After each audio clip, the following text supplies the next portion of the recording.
Actualité des réseaux. Réseau News.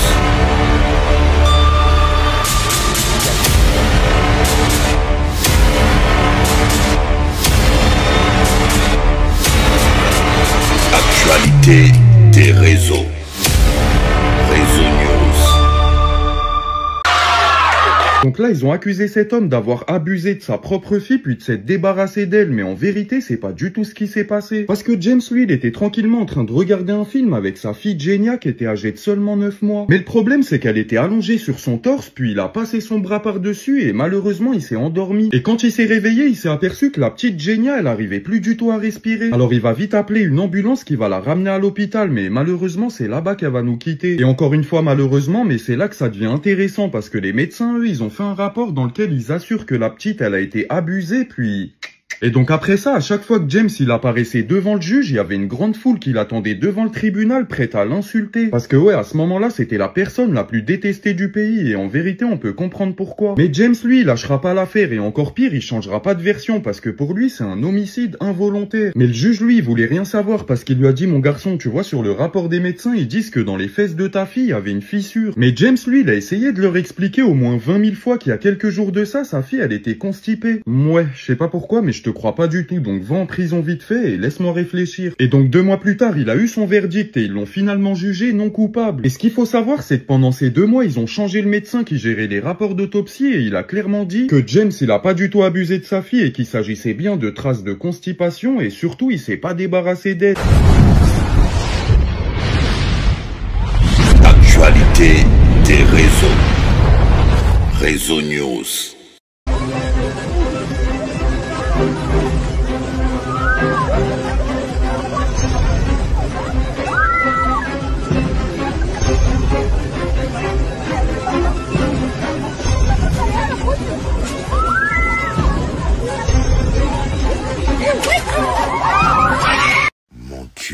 Mon Dieu, c'est terrible, hein?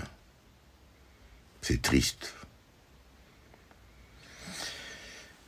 Ils veulent s'amuser et ça finit aussi.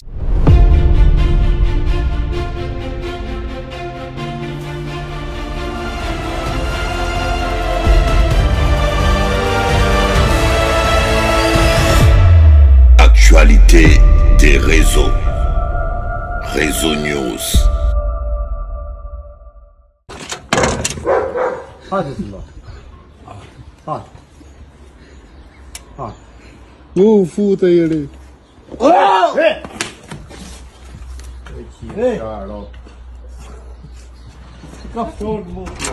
Вот часто капшоре ничи украла. Капшор? Дали бы школе день. Море поляжет капшой. Капшой там на игру.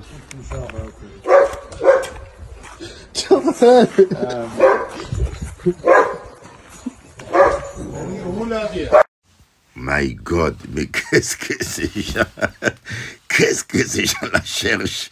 Ça va pas du tout là. Quand je vous dis que le monde est fou, que le monde est fou. Actualité des réseaux. Réseau News.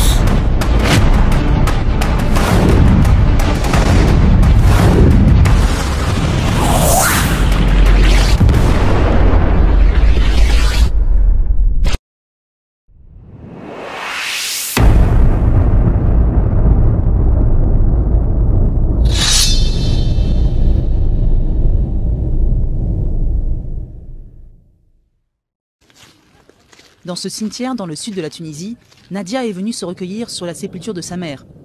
Dans ce quartier de l'île de Djerba, les habitants noirs et ceux à la peau plus claire ne sont pas enterrés au même endroit. La mère de Nadia a été mise en terre dans un bout de terrain appelé le cimetière des esclaves. À 2 pas se trouvent 2 autres cimetières destinés aux Ahrar, ou hommes libres, plus clairs de peau. Cette situation existe depuis toujours. Nous nous y sommes habitués. Les sépultures des esclaves et celles des libres sont séparées. Chacun a son coin. Les Tunisiens noirs, dont certains sont descendants d'esclaves, constituent une minorité très peu visible dans la vie publique. Mais ils aspirent à présent à plus d'égalité. Le 9 octobre, le Parlement tunisien a adopté une loi jugée historique, criminalisant les propos racistes, l'incitation à la haine et les discriminations. Ces actes sont désormais passibles de 3 ans de prison et de 5 000 € d'amende. Bien sûr que cette loi va pouvoir nous libérer quelque part de cette forme de ghetto, de séparation. Aujourd'hui, quand on va demander à réparer tout ça, nous avons quand même où aller. Nous irons vers la justice. Contrairement aux grandes villes comme Tunis, les habitants de Djerba enterrent leurs morts sans autorisation municipale. Cela permet de répartir les lieux de sépulture selon le niveau social ou même la couleur de peau. Aujourd'hui encore, les mairies de la ville mentionnent toujours sur les extraits de naissance des descendants d'esclaves le...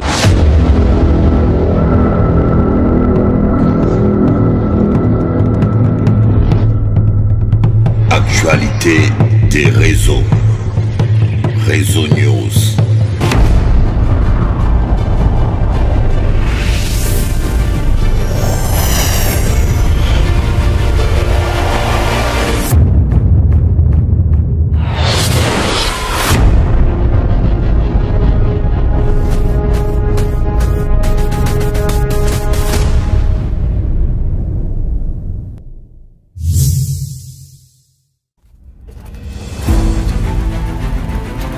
Actualité des réseaux.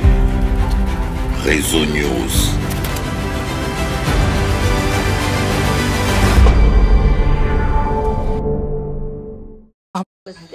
Je me tenais devant le directeur du centre de rétention et il m'a dit « Quelle est ta foi ? Si tu déclares que tu es musulmane, tu peux sortir par cette porte tout de suite. Si tu dis que tu es chrétienne, tu vas être torturé, tu vas être tué. » Je lui ai dit « Je suis chrétienne ». Et ce monsieur était choqué que je dise cela. Et il m'a dit « Dis-moi ton témoignage. Ça sera retenu contre toi dans ton dossier. » Parce qu'en Iran, être chrétien est passible de la peine de mort ou d'un emprisonnement à vie. Alors j'ai partagé mon témoignage et cet homme, à la fin de cette épreuve, a fini par pleurer. Onction.com avec Bishop Eli.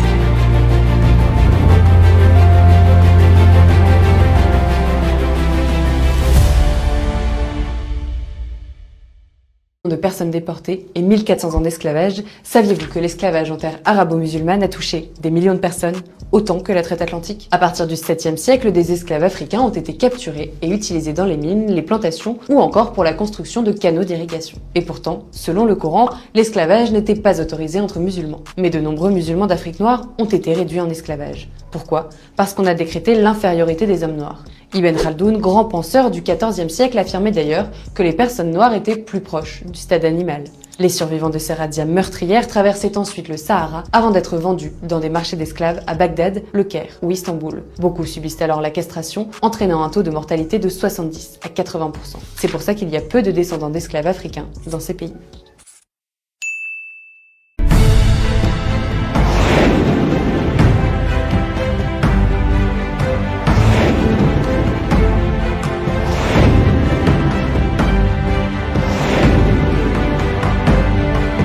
Actualité des réseaux. Réseau News. Sans moi, pas d'internet, pas de portable. Pourtant, mon nom a disparu. Je suis Shirley Jackson, la physicienne noire qu'on a effacée. Dans les années 70, mes recherches sur les électrons ont posé les bases.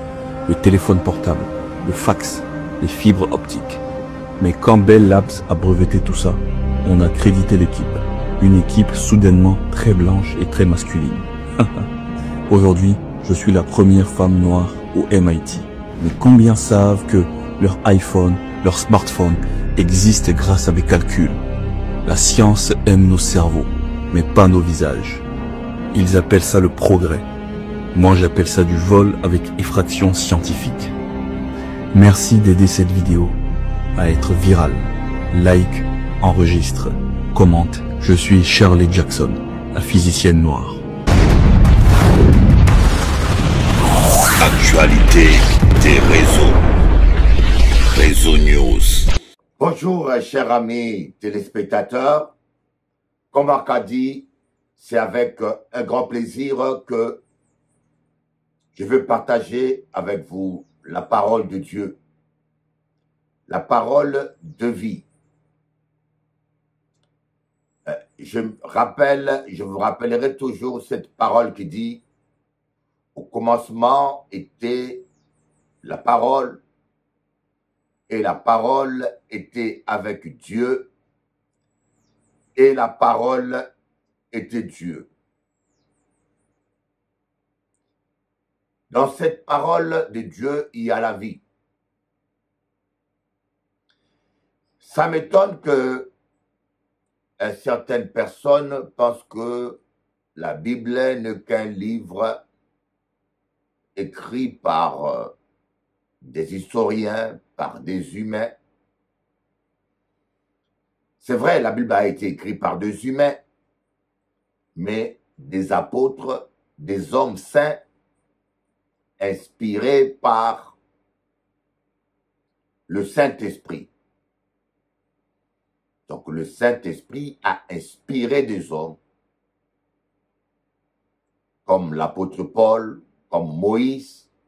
C'est sous le contrôle de la puissance divine que la Bible a été écrite.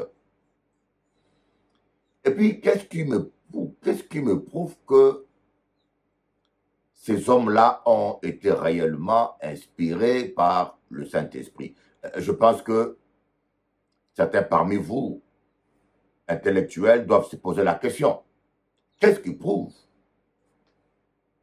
que c'est que ces hommes-là prétendent? Parce que n'importe qui peut écrire quelque chose et puis dire qu'il a été inspiré par Dieu. On ne le croira pas seulement sur ses prétentions. Alors, ce qui prouve que la Bible réellement a été inspirée, parce que j'aimerais vous dire, il n'y a aucun livre, je vous dis bien, dans l'histoire de l'humanité, il n'y a aucun livre qui a prédit avec autant de précision le futur. Par exemple, quand nous étudions le livre de Daniel, et vous l'interpréterez exactement, vous allez vous rendre compte que le livre de Daniel a prédit l'évolution de l'humanité centrée sur le peuple juif. C'est-à-dire qu'il a prédit les trois grands empires qui auront un impact direct sur Israël. L'empire de Babylone, l'empire perse, l'empire l'empire de Babylone, l'empire grec et l'empire romain. Mais cela a été prédit dans des symboles dont nous avons l'interprétation. Et quand nous lisons l'Apocalypse, par exemple, un livre qui a été écrit au 1er siècle, bien sûr. Mais je peux vous dire, peut-être j'aurai l'occasion de vous extrapoler dessus. L'Apocalypse prédit l'histoire du christianisme du 1er siècle jusqu'à nos jours. Mais tout cela est dans des symboles. L'Apocalypse a prédit, par exemple, les réformes. L'Apocalypse a prédit le temps de l'obscurantisme. L'Apocalypse a prédit ce temps pentecôtiste que nous sommes en train de vivre. Et bien sûr, l'Apocalypse prédit le retour de Jésus et le millénium, qui sont l'une des dernières prophéties de l'Apocalypse. Voilà la première chose. Le premier élément qui me montre que un être humain ne peut pas prédire autant de choses avec autant d'exactitude. Et le deuxième élément qui m'amène à croire à la véracité de la parole de Dieu, Jésus-Christ est le seul prophète, ou pour certains le seul penseur, qui a donné des signes intemporels pour confirmer son discours. Jésus-Christ dit dans sa parole, « Voici les signes qui accompagneront ceux qui auront cru. Ils imposeront les mains aux malades, les malades seront guéris, ils chasseront les démons. C'est des signes que Jésus a donnés. Et aujourd'hui, nous voyons, moi personnellement, j'ai expérimenté ces signes. Je pratique l'exorcisme et j'ai eu à délivrer beaucoup de personnes. Et je peux vous dire que vraiment la parole de Dieu, c'est la vérité. La parole de Dieu, cette parole est la vérité. Amen. Je peux vous l'attester et je peux vous le confirmer que la parole de Dieu, c'est vraiment la vérité. C'est vraiment la vérité absolue. J'ai fait des délivrances. J'ai prié pour des malades qui ont été guéris. J'ai eu la grâce et l'occasion d'expérimenter la puissance de Dieu. Voilà pourquoi aujourd'hui, je peux en parler ainsi. Amen. Alors, j'avais dit que toute cette semaine, nous allons parler des inquiétudes. Des inquiétudes. Les inquiétudes qui sont des menaces. Les inquiétudes, nous sommes envahis d'inquiétudes dans ce monde. Il y a 1000 raisons de s'inquiéter. Il y a, je vous dis bien, il y a 1000 raisons de s'inquiéter. Les gens, chrétiens comme païens, souvent nous sommes sujets à des inquiétudes. Inquiétudes financières, sentimentales, sécuritaires. L'insécurité, nous sommes dans un monde qui est de plus en plus dans l'insécurité. Longtemps, l'Europe a cru que le temps de la barbarie était fini avec la fin de la Deuxième Guerre mondiale. Et voilà une guerre qui est en Ukraine, à quelques kilomètres de Paris. Et les gens qui sont lucides savent que il suffit d'un petit étincelle, d'une petite étincelle pour que cette guerre devienne mondiale. Et lorsqu'on parle de guerre mondiale, je peux vous dire la troisième, c'est scientifiquement la fin. Mais nous savons que cela n'aura jamais lieu. N'aura jamais lieu parce que l'Église d'abord, moi et toi qui croyons en Jésus, on doit être enlevés et Dieu ne permettra pas que ces enfants que nous sommes, nous puissions subir ces châtiments, être brûlés vivants. Non, Dieu va d'abord enlever son Église. Amen. Et c'est l'une des raisons pour laquelle moi je ne suis pas inquiet. C'est qu'il n'y aura pas de troisième guerre mondiale tant que l'Église n'est pas enlevée. Et la troisième guerre mondiale n'aura pas lieu en Europe, mais en Israël.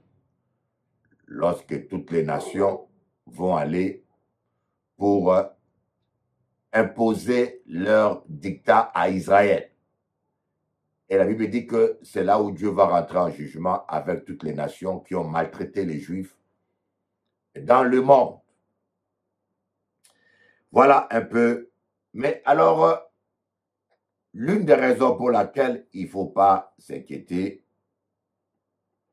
j'en ai parlé ce dimanche. D'abord, on a vu que l'inquiétude a un effet physique, moral et spirituel sur vous. L'inquiétude enlève la joie de vivre en vous. Quelqu'un qui vit dans l'inquiétude n'a plus de joie de vivre. L'inquiétude affecte votre bien-être. Et l'inquiétude vous affecte spirituellement aussi. Quand les inquiétudes vous envahissent, cela vous empêche de prier, cela vous empêche d'adorer Dieu. Et cela peut même amener à la mort spirituelle. Et les inquiétudes aussi affectent votre morale, bien sûr. D'ailleurs, c'est la raison pour laquelle la parole de Dieu dit, Dieu nous fait reposer dans de verts pâturages. Dieu nous fait reposer dans de verts pâturages. Amen. Dieu nous fait reposer dans de verts pâturages. On va lire Jérémie, chapitre 33, le verset 3. Invoque-moi et je te répondrai. Je t'annoncerai de grandes choses, des choses cachées que tu ne connaissais pas. Je veux relire cela, je trouve ce verset merveilleux. Invoque-moi et je te répondrai. Je t'annoncerai de grandes choses, des choses cachées que tu ne connaissais pas. Vous voyez, Dieu demande à ses enfants de l'invoquer. Vous voyez, quelqu'un qui vous dit, demandez, je vous donnerai, et quand vous demandez, il ne vous donne pas, ce n'est pas sérieux.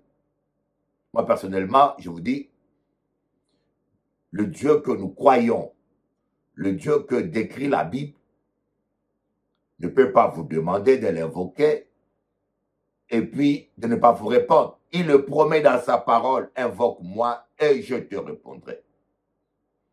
L'une des raisons pour laquelle Dieu ne répond pas à certaines personnes, parce que vous ne croyez pas la réponse.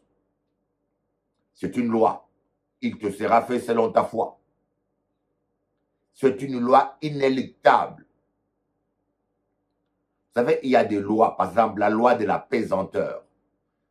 C'est une loi que Dieu a établie dans le monde matériel. Il y a une force d'attraction de la terre. Quand vous lancez une pierre, il ne va pas à la lune. La terre la tire vers le centre. C'est une loi.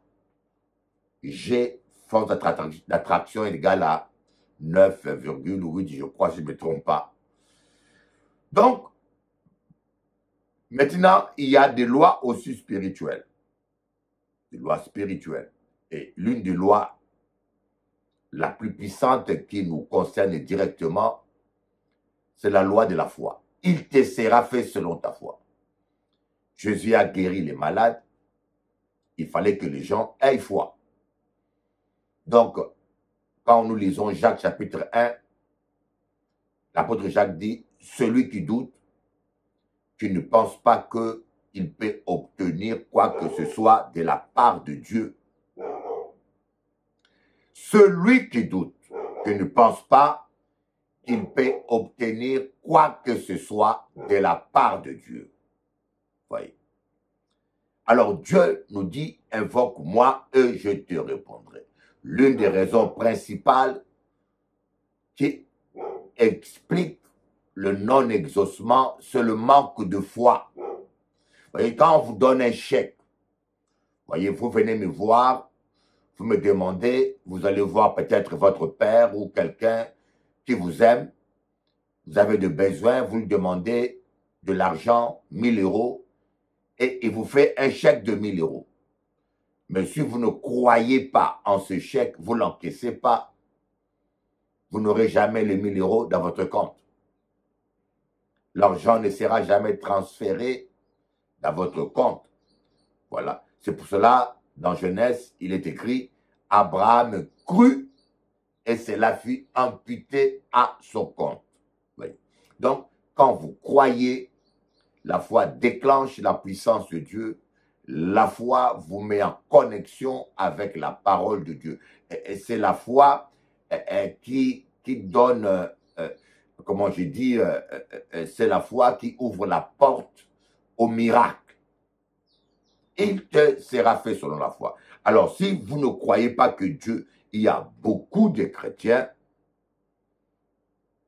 ça peut vous étonner. Je vous dis, il y a beaucoup de chrétiens qui ne croient pas à l'exaucement divin, qui ne croient pas que Dieu exauce les prières, ou qui ne croient pas que Dieu les exauce. Le diable a convaincu certaines personnes qu'ils sont des chrétiens de seconde zone, qui ne sont pas précieux à Dieu ou bien le diable a culpabilisé tellement des gens pour leur dire que vous avez fait tellement du mal dans votre vie que Dieu ne peut pas vous exaucer. Oui. Il y a plein de gens comme ça qui ont fait des bêtises. D'ailleurs, la parole de Dieu dit tous ont péché et sont privés de la gloire de Dieu. Mais nous sommes gratuitement justifiés au moyen de la grâce. Donc tout le monde a péché. Tout être humain a péché. Bon, sauf que nous avons fait une gradation de péché. Mais devant Dieu, tout péché est un péché. Tout péché t'amène en enfer. Qu'il soit aussi petit que tu puisses le juger. C'est pour cela que nous avons tous besoin du sang de Jésus. Nous sommes tous purifiés par le sang de Jésus. Et c'est la raison pour laquelle Jésus-Christ était venu à la croix pour nous purifier, pour sauver l'humanité.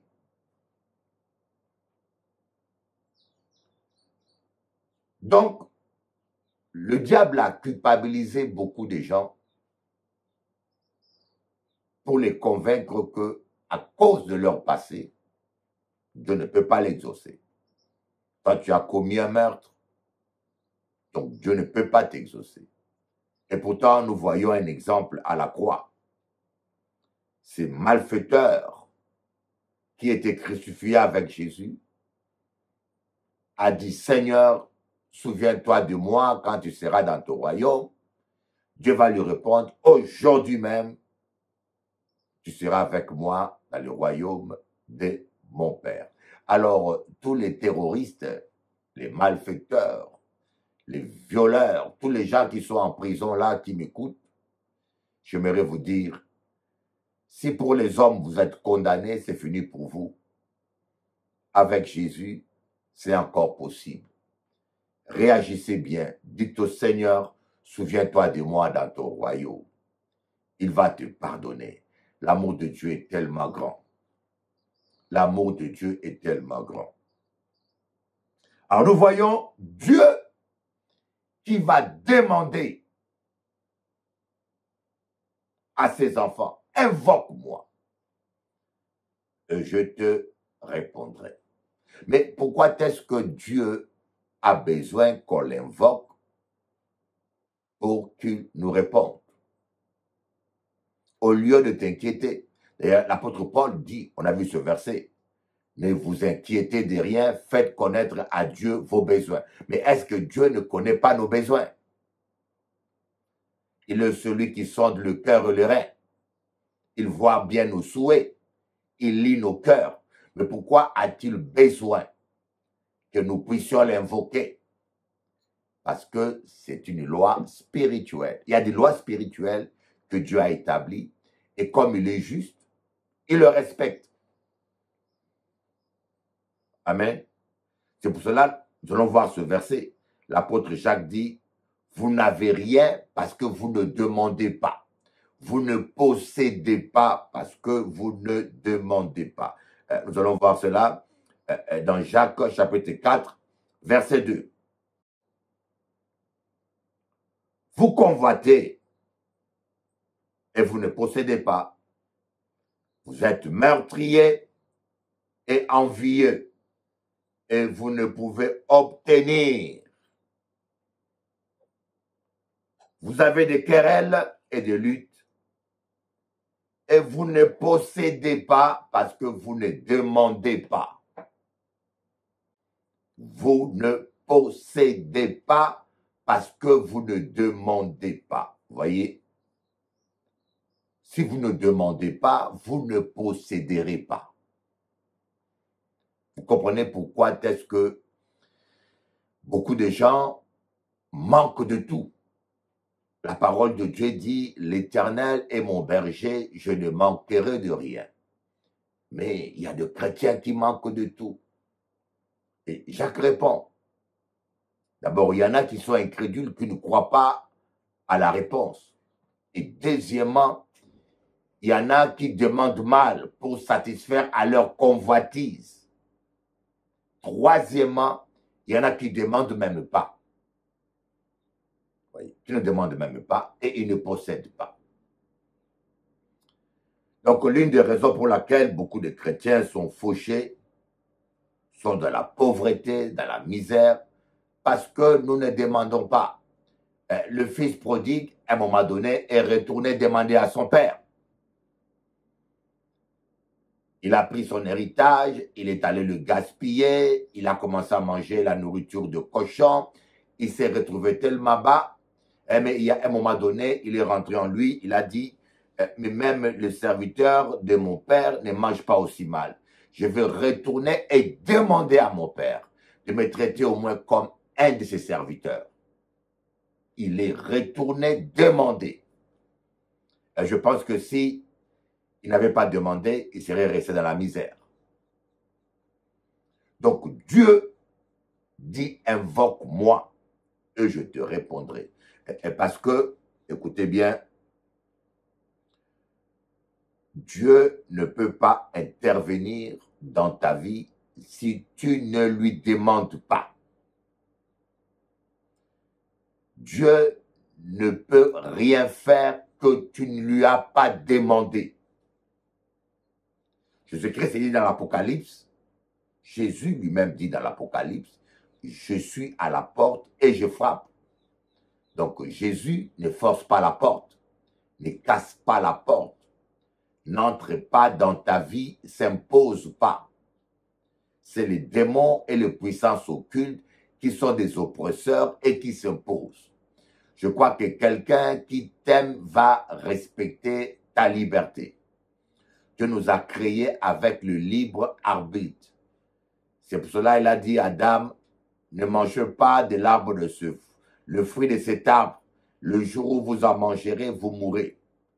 Mais l'homme a décidé de croire au mensonge de Satan et il a mangé. On me dit, mais si Dieu existe, pourquoi ce monde est aussi horrible? Ce monde est horrible à cause des choix des hommes. Et Dieu respecte nos choix. Donc, Dieu ne peut pas intervenir dans ta vie sans ton autorisation. C'est comme l'histoire du propriétaire et de locataire. Ici en France, quand un propriétaire loue une maison, tant que le locataire est dans la maison, le propriétaire ne peut pas entrer dans cette maison, sinon la loi le condamne pour infraction, violation des domiciles privés. Tant que, et pourtant c'est bien ta maison. Mais comme il y a un locataire, tu dois respecter. Tu as signé un contrat, tu dois respecter le locataire, il est chez lui. C'est exactement la même chose. Dieu a créé la terre, Dieu a créé ce monde, il a mis l'homme comme chef, comme gestionnaire. Dieu a dit à l'homme, domine sur tout. Alors pour intervenir sur terre, il a besoin qu'un homme l'invoque. Dieu pour intervenir dans ta famille, il a besoin que toi tu l'invoques.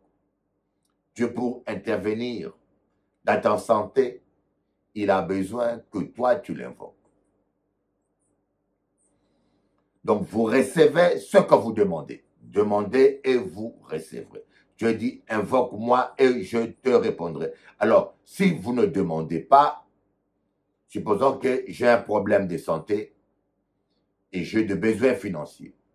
Je demande à Dieu de me guérir. Je lui demande la guérison, mais je ne lui demande pas d'intervenir dans mes finances. Résultat, Dieu va intervenir dans ma santé, mais mes finances ne vont pas changer. Vous recevez exactement ce que vous demandez. C'est pour cela que quand vous priez, vous devez être précis. C'est pour ça que je demande à Dieu un miracle financier. Je demande à Dieu de protéger, de me guérir. Mais je ne prie jamais pour mes enfants. Je ne demande pas à Dieu de protéger mes enfants. Je ne demande pas à Dieu de protéger ma femme. Et ça ne m'étonnerait pas que j'aie de mauvaises nouvelles. Qu'on me dise, ah, tu as un enfant qui se drogue. Tu as un enfant qui a fait un accident. Voyez, Parce que je n'ai pas demandé la protection pour mes enfants. C'est la raison pour laquelle j'ai dit, le rôle des parents, c'est de prier pour leurs enfants. Vous devez prier pour vos enfants, messieurs. Vous devez prier pour vos enfants. C'est très sérieux. Quand vous ne priez pas pour vos enfants, vous aurez de mauvaises surprises. Et c'est ce qui arrive très souvent. Malheureusement, c'est ce qui arrive très souvent. Nous ne prions pas pour nos enfants. Ne prions pas assez pour nos enfants.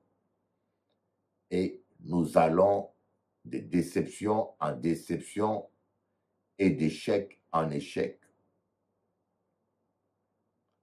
Nous allons de déception en déception et d'échec en échec. Vous devez prier pour vos enfants.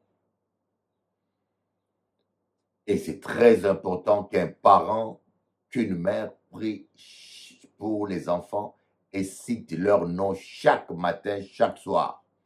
On vit dans un monde des malades. J'espère que je ne vous apprends rien. Aujourd'hui, on vit dans un monde des malades. Voyez, quelqu'un qui va à la mosquée, et je ne peux pas comprendre comment tu vas tuer quelqu'un qui t'a fait rien de mal, simplement parce qu'il est musulman. Je ne comprends pas. Et bien sûr, nous savons aussi que certains musulmans dans le monde tuent des chrétiens, font des choses abominables. Mais le fait que nous vivons en France, tu vas dans une mosquée, tu vois un papa gentil avec toi, qui veut t'apprendre à prier, qui te reçoit, tu le poignardes. Le monsieur t'a fait ni bien ni mal, il t'a fait que du bien. C'est là, la tête ne va pas. C'est la cruauté. Tu tues quelqu'un qui t'a rien fait de mal, de mal. J'arrive pas à comprendre cette humanité qui se déshumanise.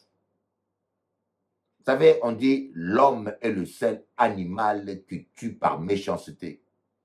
Le lion, quand tu le tues, c'est parce qu'il veut manger, hein, il a faim. Mais l'homme, c'est le seul qui tue par méchanceté. D'ailleurs, la vie sur terre est menacée à cause de l'homme. L'homme est le plus mauvais prédateur qui existe. Sans compter le racisme. Haïr quelqu'un simplement parce qu'il est arabe. Haïr quelqu'un simplement parce qu'il est juif. Haïr quelqu'un parce qu'il est noir. Et pourtant, nous voyons les chiens noirs vivent en paix avec le chien blanc.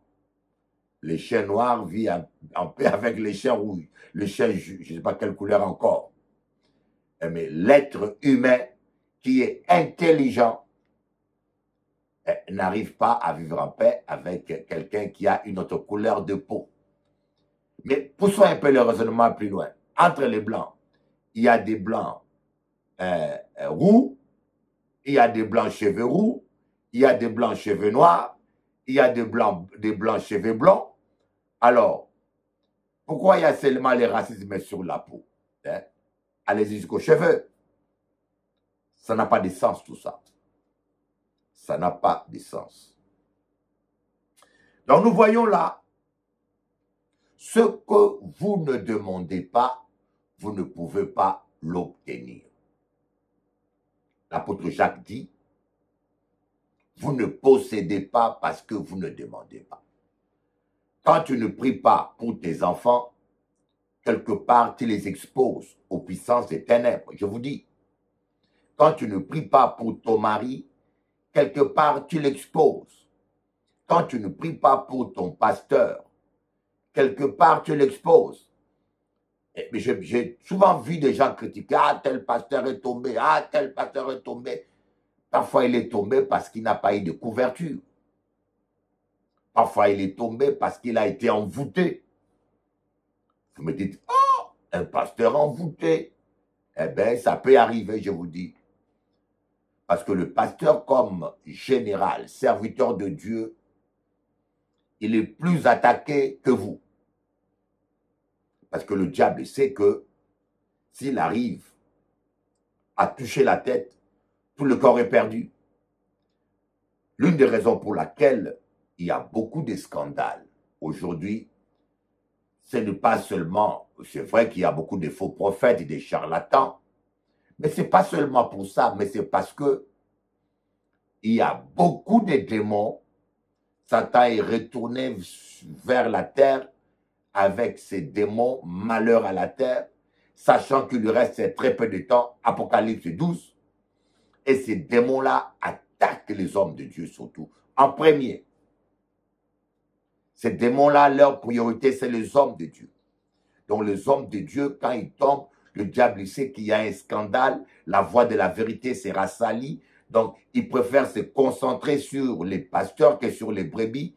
Il attaque les brebis, mais 10 fois à 100 fois plus les hommes de Dieu. C'est la raison pour laquelle vous devez prier tout le matin et tout le soir pour votre pasteur. Mais malheureusement, nous ne prions pas, les chrétiens souvent ne prient pas toujours pour leur pasteur parce qu'ils sont convaincus qu'ils sont surhumains. Et c'est l'une des conséquences aussi du comportement de certains pasteurs qui se font passer pour des hommes invincibles. Et nous voyons dans la Bible l'apôtre Paul quémander la prière. Priez pour moi afin que Dieu m'ouvre une porte. Priez pour moi afin que Dieu me bénisse. Priez pour moi afin que j'aie l'audace de prier. L'apôtre Paul demandait la prière. Il faut aussi que nous, les hommes de Dieu, nous puissions nous présenter en couleur. Faire comprendre aux gens que nous sommes comme eux. Il n'y a que la grâce qui fait la différence. Que nous sommes tentés comme eux. Il n'y a que la grâce qui fait la différence. Et qu'on a besoin de leur prière pour tenir. Donc ce que vous demandez, c'est ce que vous allez recevoir. Alors, au lieu de vous inquiéter toute la journée, vous savez, les inquiétudes même ont des impacts sur l'estomac. Il y a des gens qui ont des problèmes d'estomac à cause des inquiétudes. Je connais quelqu'un autour de moi qui est tout le temps anxieuse, mais elle souffre de l'estomac. Parce que les inquiétudes génèrent le stress. Il y a des gens qui ont des problèmes d'épaule, il y a même des maladies auto-immunes qui se développent à cause des inquiétudes. Et la joie contribue à la guérison, au bien-être. Voyez, vous ne pouvez pas me dire que vous avez la foi en Dieu et vous êtes en train de vous inquiéter.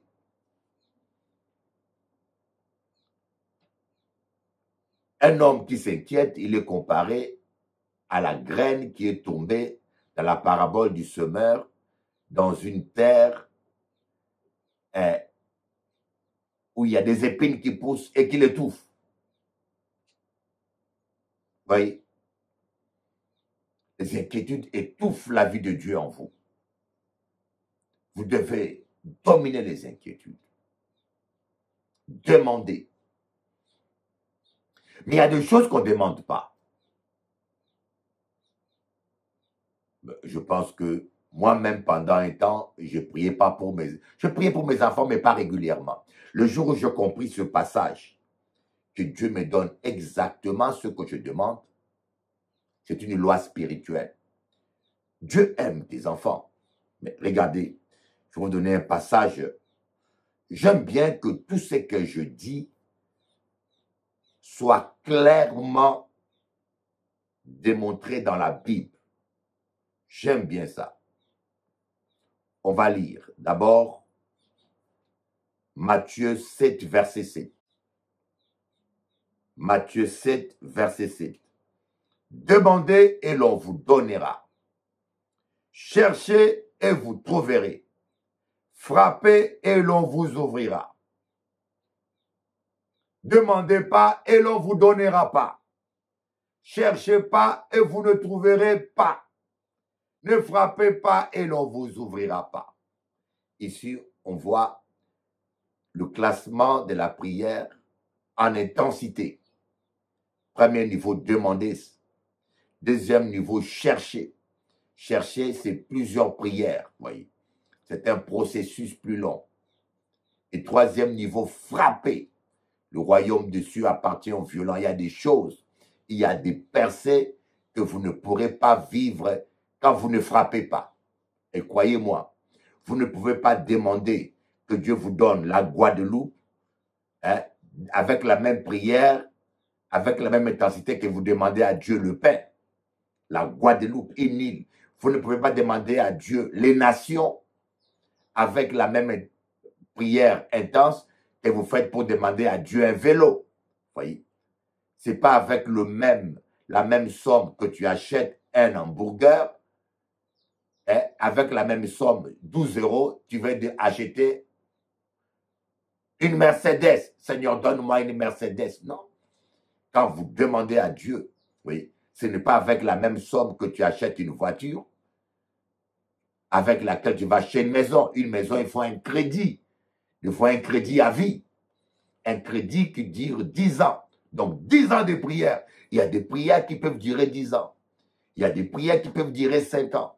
Ça dépend du prix spirituel à prier. Le prix spirituel à prier détermine l'intensité de la prière. Ça correspond. C'est comme dans ce monde, le commerce, voyez. Quand on parle de commerce, on ne pouvait pas acheter et vendre sans voir la marque de la bête. Il ne s'agit pas de commerce terrestre, financier. Il s'agit de commerce spirituel. Malheureusement, les gens sans révélation, ils disent des bêtises, ils parlent des puces dans les bras, sur le front, n'importe quoi. Ici, il s'agit de commerce spirituel. On dit Satan s'est enorgueilli dans Ézéchiel à cause du grand nombre de son commerce. Satan ne vendait pas du pain ou des sandwichs. Il s'agissait de flux de louanges et de l'adoration qui passaient par lui pour monter vers Dieu. Et cela a gonflé sa tête. Donc le prix à payer, voyez. Moïse voulait sauver Israël, il fallait prier 40 jours. Esther, lui, il a prié 3 jours. Daniel, il a fait 21 jours. Donc, l'esprit nous amène à payer un certain prix d'après ce que nous demandons. Il y a des choses que je demande, je donne tout de suite. Il y a des choses qu'il faut chercher, notre intensité de prière. Il y a des choses pour lesquelles il faut jeûner même. De jeûnes multiples. Je fais un jour aujourd'hui, un jour demain, une semaine demain, 21 jours demain, de jeûnes multiples. Donc, je vous disais que ce que vous ne demandez pas, Dieu ne peut pas vous le donner. Regardez Ézéchiel, chapitre 22, verset 30. Ézéchiel, chapitre 22, verset 30. Je cherche parmi eux un homme qui s'élève, qui élève un mur. Je cherche parmi eux un homme qui élève un mur, qui se tienne à la brèche devant moi en faveur du pays, afin que je ne le détruise pas, mais je n'en trouve point. Ça, c'est l'un des versets le plus merveilleux sur l'intercession. C'est un verset révélateur qui montre les limites de Dieu. Dieu est limité à cause de vos prières. Il n'est pas limité par sa puissance, il est limité par ses principes. Comme je vous ai dit, Dieu ne peut pas intervenir sur terre sans qu'un homme le lui demande. Jésus-Christ frappe à la porte. Si vous n'ouvrez pas la porte, il n'entre pas. Comme je dis à certaines personnes, Dieu n'existe pas pour ceux qui ne croient pas en lui. Quand vous croyez en Dieu, vous ouvrez la porte du surnaturel dans votre vie. Si vous ne croyez pas, Dieu n'existe pas, il n'existera pas pour vous. Parce que Dieu intervient seulement quand on a la foi. Alors, Dieu dit, je cherche parmi eux. Donc Dieu veut intervenir sur terre. il ne veut pas détruire la ville, le pays. Parce qu'il y a la justice de Dieu et il y a la volonté de Dieu. Ici, Israël est dans le péché. Hein. Ici, je vais vous dire le contexte. Israël est dans le péché. Israël est dans le péché. Ils abandonnent Dieu, ils commettent le meurtre, ils vivent dans le péché. Et tous ces crimes-là exigent un châtiment. La justice de Dieu doit se faire. Mais Dieu, dans son cœur, il ne veut pas détruire le pays. Voyez. Il y a la justice. Il y a des choses que Dieu fait à contre-cœur. Ça peut vous étonner, mais je vous apprends qu'il y a des choses que Dieu fait à contre-cœur. Il ne désire pas la mort du pécheur. Mais si le pécheur ne veut pas se repentir, à contre-cœur, il le tue. Donc ici, on voit bien que Dieu, il ne veut pas détruire une vie. Mais pour ne pas détruire une vie, il faut que quelqu'un de la ville puisse prier. Pour ne pas détruire une famille, il faut que quelqu'un de la famille puisse intercéder. Pour ne pas détruire ta famille, Dieu a besoin que quelqu'un de ta famille puisse intercéder. Pour ne pas détruire ton quartier, il faut que quelqu'un du quartier puisse intercéder. C'est là où nous voyons l'importance stratégique et spirituelle de l'intercession. Parfois, le malheur arrive dans nos familles parce qu'on ne prie pas pour la famille. Parfois, le malheur arrive dans le pays parce qu'on ne prie pas pour le pays. D'ailleurs, l'apôtre Paul dit dans Timothée, « Je désire que les hommes élèvent les mains pures et prient pour le roi, pour le pays, afin qu'on mène une vie paisible. » Voyez, l'intercession est très importante. Dieu peut intervenir en dehors des hommes. Il est tout-puissant, n'est-ce pas? Il peut sauver sans que quelqu'un n'intercède. Il est tout-puissant. Donc ce n'est pas question de capacité, mais c'est question de justice. Dieu ne peut pas se contredire. Il a créé l'univers, il a créé la loi de la moisson et de la semaille. Il a établi des principes physiques, chimiques, qui régissent cet univers, dont l'une des plus connues, la loi de la pesanteur. Et il a créé aussi, il a établi des principes spirituels. Donc, il n'intervient plus sans que l'homme ne lui permette. Voyez, au début, Dieu a dit que la lumière soit, la lumière fut. Il n'avait besoin que personne prie. Il a créé toute la terre, mais dès qu'il a établi l'homme et qu'il a donné à l'homme la terre, il a dit, c'est toi qui gères la terre maintenant. Alors là, Dieu n'intervient pas sans qu'un homme ne l'invoque, ne le lui demande. Voilà pourquoi Dieu a besoin que tu interviennes, que tu pries. Voilà. Il dit, je cherche quelqu'un qui prie pour le pays, quelqu'un dans le pays qui m'ouvre la porte par son intercession. Dieu frappe.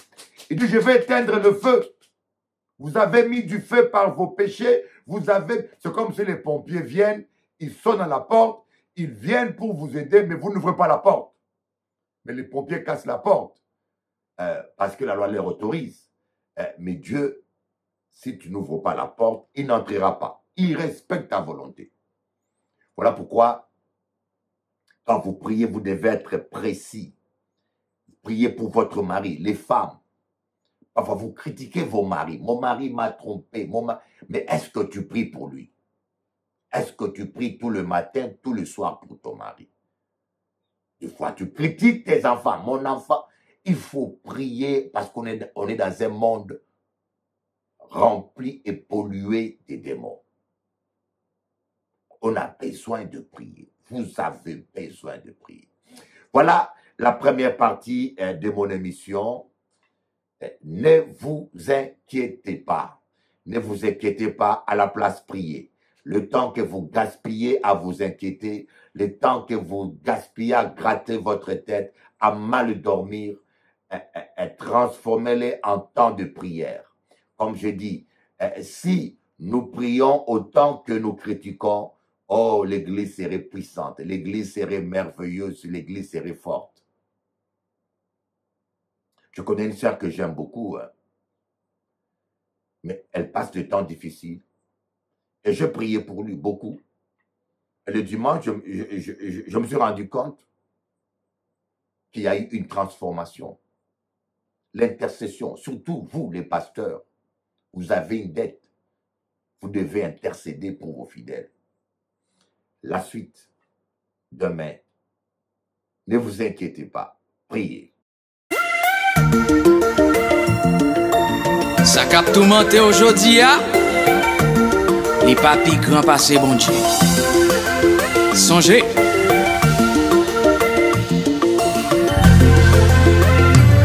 Éternel est ma force, mon bouclier, mon rocher. En lui mon cœur se confie, serai toujours secouru.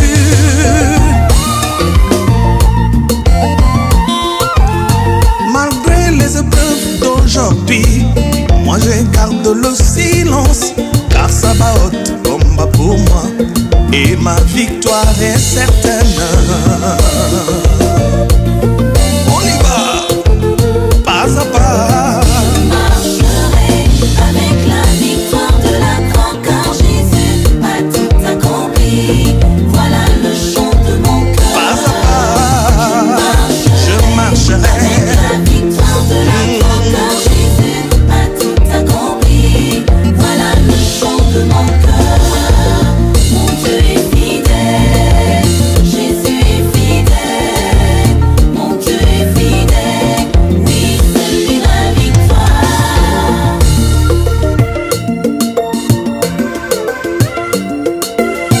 Alléluia.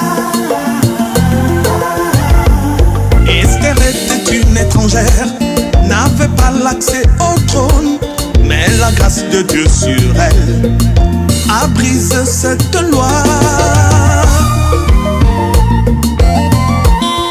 De même, la grâce de Dieu sur ma vie brisera toute barrière. Je me confie en l'Éternel, car avec lui tout est possible. Pas à pas, pas à pas, La victoire de la croix, car Jésus a tout accompli. Voilà le chant. Pas à pas, je marcherai. de la croix, car Jésus a tout accompli. Voilà le chant de mon cœur. Mon Dieu est Mon Dieu est fidèle. Jésus est Il est fidèle. Dieu est fidèle. Oui, c'est lui ma victoire.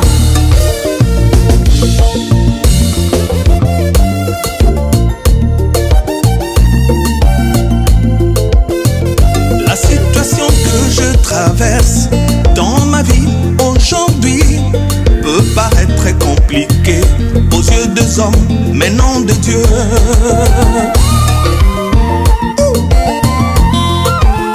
Cette position d'aujourd'hui n'est que passagère. Je lève mes yeux vers le ciel, d'où me viendra le secours. Le secours de l'homme n'est que vanité, mon vrai secours vient de Dieu, car Sabaoth combat pour moi et ma victoire est certaine. On y va, tous ensemble, pas à pas, je marcherai. La victoire de la croix, car Jésus a tout accompli. Voilà le chant Oui, de mon pas à cœur. pas, je marcherai. La victoire de la croix, car Jésus a tout accompli. Sur la croix, Voilà le chant de mon cœur. Mon Dieu est fidèle. à jamais, Jésus est fidèle. Jésus est fidèle. Mon Dieu est fidèle. Oui, c'est lui ma victoire.